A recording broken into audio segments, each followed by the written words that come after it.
Welcome to Penrose Learning, where we make understanding easy. You're starting now. Close Vrchat, Steam, and any headset software. Don't linger on settings.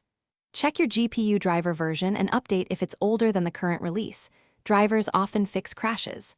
Once done, run Vrchat as administrator to bypass permission hiccups and delete Vrchat's cache folder to remove corrupted temp files that block startup.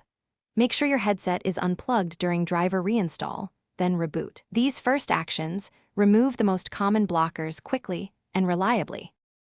Next, verify the game files through Steam or the platform you use so missing or corrupted files are replaced. This fixes many non-responding states. Disable overlays, Discord, GeForce Experience, and any mod frameworks, because they inject code that can freeze Vrchat.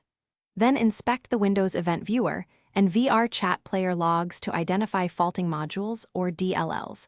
Looking at timestamps narrows the offending component. If a specific mod or driver repeatedly appears, remove or finish by performing a clean reinstall. Uninstall Vrchat, delete leftover folders, then reinstall and restore only essential settings. Make sure Steam VR or OpenXR is set to the default minimal runtime so you aren't using a custom runtime that conflicts. Test with a different headset profile or on desktop mode to confirm whether it's VR specific. If it still won't respond, collect the logs and error codes, then do a network reset and, as one key troubleshooting tip, try a clean Windows user profile to rule out corrupted user-level configs.